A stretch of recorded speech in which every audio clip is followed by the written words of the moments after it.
Assalamualaikum warahmatullahi wabarakatuh. Alhamdulillahirabbil alamin wa bihi nasta'in ala umuri dunya waddin sayyidina wa maulana Muhammadin wa ala alihi wa sahbihi wa barik wasallim ajmain. Asyhadu an la ilaha illallah wa asyhadu anna Muhammadan abduhu wa rasuluh. Allahumma shalli ala sayyidina Muhammad wa ala ali sayyidina Muhammad. Rabbi shrah li sadri wa yassir li amri wa hlul 'uqdatam min lisani yafqahu qawli. Selamat berjumpa kembali dengan saya Al-Qud Nur Hakim, dosen dalam mata kuliah Pendidikan Agama Islam. Pada kesempatan kali ini kita akan berbincangkan tentang materi-materi pendidikan agama Islam yang akan dimulai dari materi yang pertama. Materi yang pertama ini kemudian nanti akan saya paparkan secara rinci dan detail ya pada pertemuan kesempatan kali ini. Namun sebelumnya saya ingin menyampaikan ke para mahasiswa sekalian, kita bersyukur kepada Allah Subhanahu wa Ta'ala karena masih diberikan kesehatan, iman dan Islam terutama serta kebaikan dalam setiap kondisi kita. Salawat dan salam semoga selalu terlimpahkan kepada junjungan kita Rasulullah Muhammad SAW, dan semoga kita semua mendapatkan syafaat beliau di din wa dunya hatta akhirah. Adapun mata kuliah Pendidikan Agama Islam ini memiliki capaian pembelajaran jurusan PPL yang seperti saya sebutkan berikut ini, yaitu mampu menunjukkan sikap ketakwaan kepada Tuhan Yang Maha Esa dengan menjalankan syariat Islam dalam kehidupan sehari-hari serta menjunjung etika Islam universal. Nah, materi pertama yang akan saya sampaikan dalam kesempatan kali ini itu akan berkisar pada materi-materi yang sebetulnya sudah ada di materi-materi yang pernah kita bahas sebelumnya. Namun dalam kesempatan kali ini saya ingin menyampaikan juga kepada semuanya mahasiswa sekalian bahwa yang pertama kita akan berbicara tentang akidah Islam dan fitrah manusia. Akidah Islam dan fitrah manusia ini merupakan materi yang pertama yang sangat penting untuk menjadi basic atau dasar kita dalam mengikuti perkuliahan pendidikan agama Islam, terutama di Universitas Islam Indonesia. Nah, akidah Islam dan fitrah manusia ini, teman-teman sekalian, itu sangat berhubungan sekali dengan teman-teman yang dalam kehidupan sehari-hari, terutama bagaimana ketika teman-teman harus mengikuti perkuliahan di UI, terutama perkuliahan pendidikan agama Islam. Yang pertama yang perlu teman-teman tahu bahwa di pertemuan pertama tentang akidah ini saya ingin menjelaskan tentang konsep fitrah manusia dan hidayah sesuai Al-Quran dan hadis. Nah, baik, kita mulai saja. Kerangka dasar ajaran Islam. Yang pertama, unsur pokok ajaran agama Islam. Secara umum, unsur pokok ajaran agama Islam tersebut meliputi yang pertama akidah, kemudian yang kedua syariat, yang ketiga akhlak.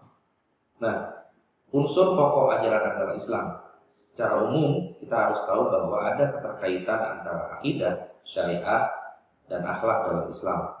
Di Al-Quran surat Ibrahim ayat 24-25 Allah berfirman, A'udzubillahi minasyaitonirrajim. Bismillahirrahmanirrahim. Alam tara kaifa daraballahu mathalan kalimatan thayyibatan kasyajaratin thayyibatin asluha thabitu wa far'uha fis samai tu'ti ukulaha kullahinin bi'idni rabbiha wa yadribullahu al-amthala lin-nasi la'allahum yatadhakkarun. Yang artinya, tidakkah engkau memperhatikan bagaimana Allah telah membuat perumpamaan kalimat thayyibah, perumpamaannya seperti pohon yang baik, akarnya kuat, cabangnya menjulang ke langit. Nah, pengertian akidah Islam itu sendiri adalah sebagai berikut, teman-teman sekalian. Akidah menurut bahasa berasal dari bahasa Arab yaitu al-aqd, yang berarti ar-rabit atau ikatan, yang berarti al-ibram atau pengesahan, yang juga bisa berarti al-ahkam atau penguatan, dan juga bisa berarti at-tawus atau menjadi kokoh dan kuat, asyad biquwah pengikatan dengan kuat, dan al-itsbat atau penetapan. Ya. Kemudian kita harus tahu juga bahwa ada tingkatan-tingkatan dalam akidah. Yang pertama taklid, yang kedua yakin, yang ketiga ainul yakin, yang keempat hakul yakin. Teman-teman perlu mengetahui bahwa dalam agama Islam, ya, dalam Islam itu sendiri, pasca Nabi Muhammad SAW wafat atau meninggal dunia, kita tahu kepemimpinan Islam dilanjutkan oleh Khulafaur Rasyidin, yaitu khalifah yang 4, sahabat-sahabat utama Nabi yang 4, dimulai dari Khalifah Abu Bakar As-Siddiq, kemudian Khalifah Umar bin Khattab, kemudian Utsman bin Affan, dan Ali bin Abi Thalib yang keempat. Nah, keempat khalifah ini kemudian menjadi fondasi bagi umat Islam kala itu untuk mendapati informasi tentang berbagai hal terkait akidah, ya, terkait syariat, terkait akhlak, seperti itu. Yang kemudian merupakan upaya melengkapi atau mengikuti ajaran-ajaran Nabi lewat sunnah-sunnah Nabi yang merupakan penjelas dari ayat-ayat Al-Quran yang kesemuanya turun di masa Nabi Muhammad SAW masih hidup. Nah, para khulafaur rasyidin ini, para khalifah sahabat utama Nabi ini kemudian menjadi tempat untuk bersandar di masa Nabi sudah wafat atau meninggal dunia. Nah, namun pada saat itu belum muncul ilmu tentang teologi atau ilmu tentang tauhid itu sendiri, dalam arti terkait dengan apa sih akidah itu dalam pengertiannya dan kemudian implementasinya atau perwujudan nyatanya seperti apa. Adapun akidah atau teologi, ilmu terkait bagaimana kita memahami tentang aqaid atau teologi dalam Islam itu baru muncul pasca Khulafaur Rasyidin itu meninggal, terutama pasca Ali bin Abi Thalib meninggal dunia. Yang pertama yang ingin saya sampaikan di sini, mungkin salah satu contoh saja yang paling penting, yang sering kita jadikan rujukan dan juga mayoritas umat Islam, terutama di Indonesia, itu mengikuti aliran teologi ini, yaitu teologi ahli sunnah wal jamaah. Imam Abu Hasan al-Asy'ari adalah pendiri dari aliran teologi ahli sunnah wal jamaah al-Asy'ariyah, seperti itu ya. Beliau lahir di Baghdad, dan ada juga yang berikutnya adalah Imam Abu Mansur al-Maturidi di Transoksania lahirnya. Keduanya memiliki argumen teologis yang mampu membungkam para ahli bid'ah, ulama dari berbagai kalangan, kemudian mengaitkan diri mereka berdua sebagai bentuk dukungan. Artinya memang banyak sekali dan sebagian besar ulama kita itu begitu mengikuti kalam atau teologi Asy'ariyah dari Abu Hasan al-Asy'ari maupun Maturidiyah dari Abu Mansur al-Maturidi. Nah, akhirnya kita bisa menyebut bahwa pengikut dari Abu Hasan al-Asy'ari itu disebut sebagai Asy'ariyah, dan kemudian pengikut dari Abu Mansur al-Maturidi itu dikenal atau disebut dengan Maturidiyah, seperti itu.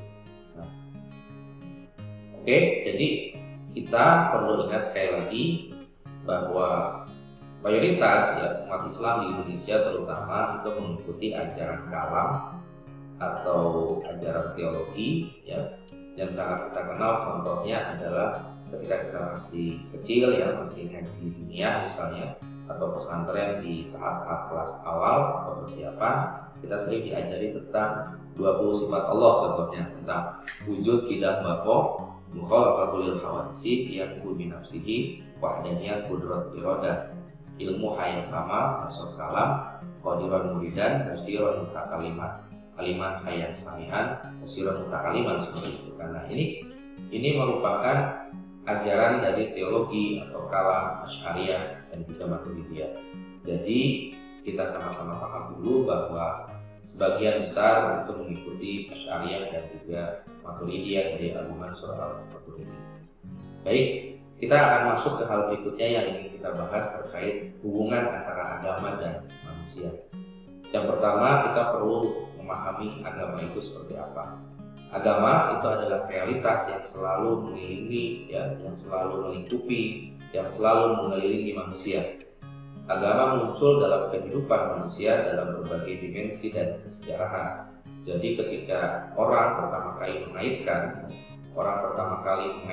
pada masa awal-awal kehidupan manusia, ketika orang mengaitkan tentang adanya kekuatan luar biasa, adanya divine reality, adanya supreme being, ya, adanya unimated experience atau pengalaman yang mengatasi kita, itu kemudian saat itulah orang percaya ada kekuatan luar biasa di luar manusia yang itu mengatur dan juga mengatasi kita. Ada realitas transendental yang membuat kita tidak punya daya dan upaya sebetulnya, karena yang mengatur adalah mereka, ya, yang mengatur adalah kekuatan yang luar biasa itu, ya, dengan sifat-sifat yang dimilikinya. Kalau dalam Islam ya adalah Allah Subhanahu wa Ta'ala, yang kita bisa sebut secara filosofis adalah mover misalnya, penggerak yang tidak digerakkan seperti itu. Nah, memahami agama kita perlu memahami juga aspek realitas kesejarahan, bahwa di awal kehidupan manusia ketika belum punya konsep tentang agama, belum memiliki konsep tentang Tuhan, manusia kemudian mengawali dengan menyatakan ada kekuatan luar biasa, ada kekuatan maha hebat, ada kekuatan maha dahsyat, yang itu mengatasi kehidupan manusia, yang itu mengatur dan juga membuat manusia seolah tanpa daya dan upaya, tanpa adanya kekuatan tersebut. Nah, kemudian dalam Islam kita bisa mengartikan hal ini sebagai satu hal yang secara spesifik kita bisa bahasakan adalah agama ilahi. Islam kemudian adalah agama yang muncul berasal dari Tuhan langsung dari Allah Subhanahu wa Ta'ala. Ada agama ilahi dan juga ada agama ardi, ya. Agama ardi itu agama yang muncul di bumi, ya, agama yang kemudian muncul karena realitas kehidupan manusia, ya. Agama yang kemudian bisa dikatakan muncul karena konstruksi budaya atau keadaan yang mengakibatkan agama tersebut muncul dan lahir kemudian dianut oleh penganut atau umatnya. Contoh yang pertama adalah agama seperti Konfusianisme atau yang di Indonesia kita kenal sebagai Konghucu.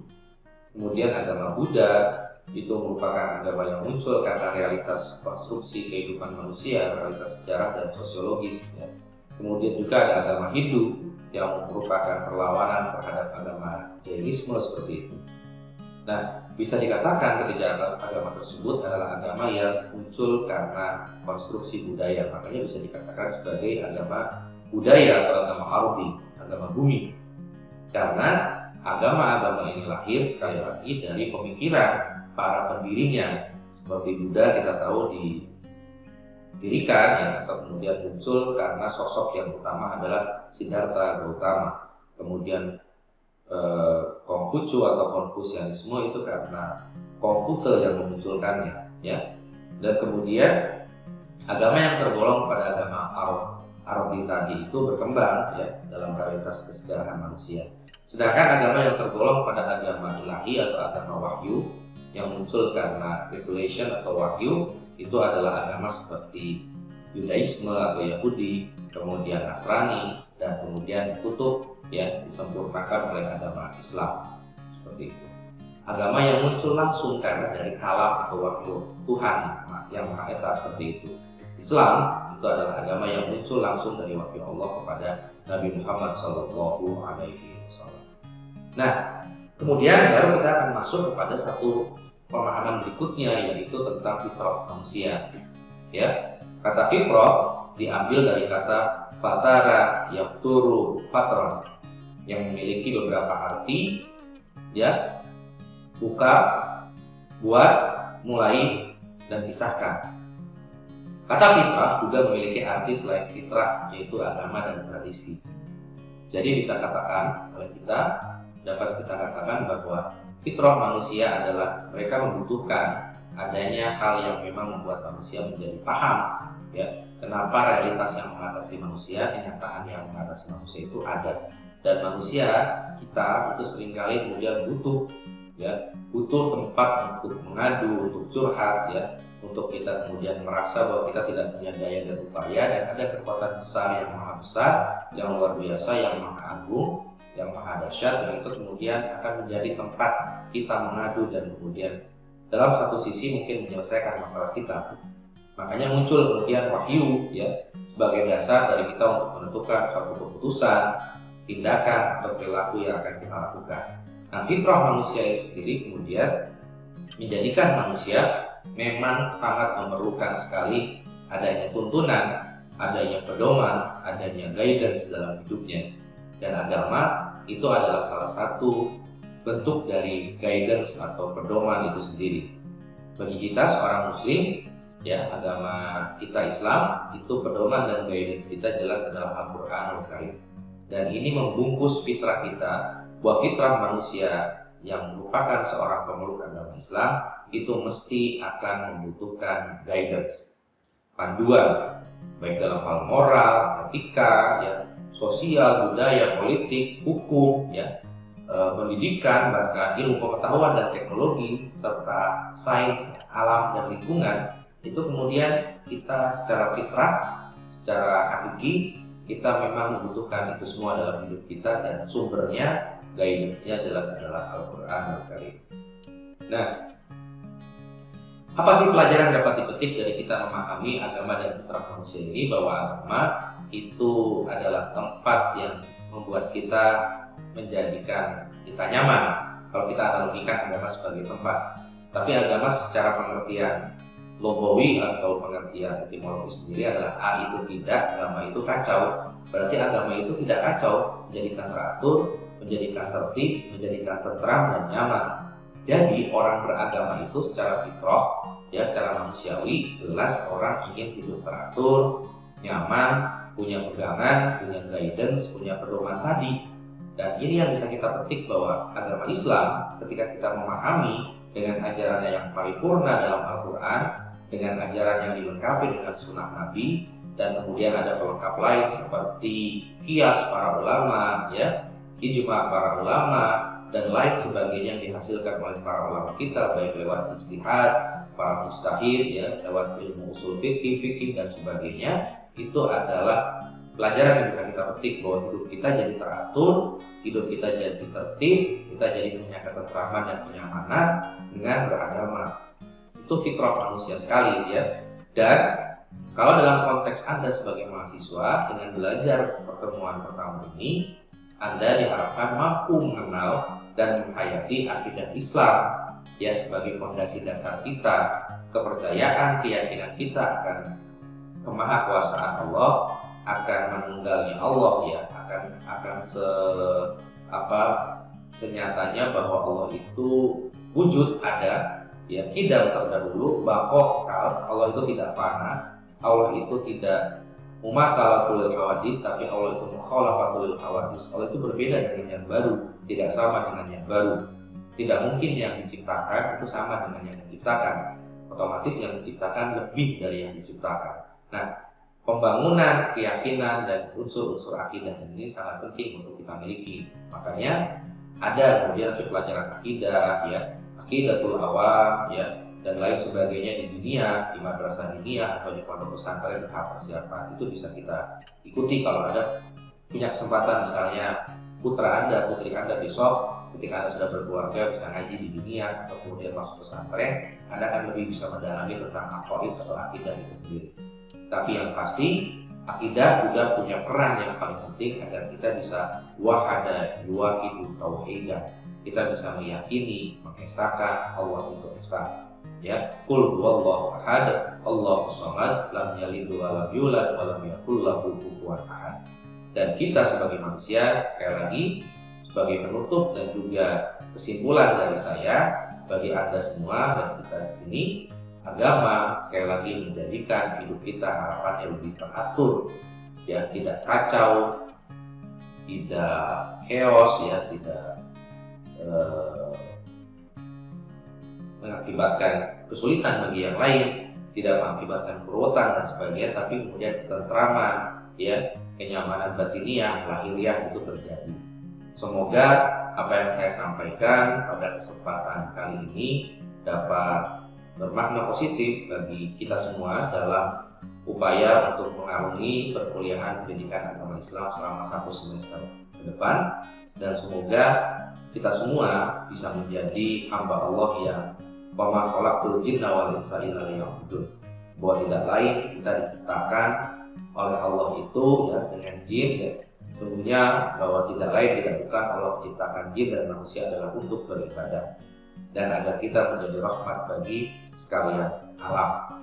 Terima kasih atas perhatiannya. Kurang lebih mohon dimaafkan atas segala hilaf dan kesalahan.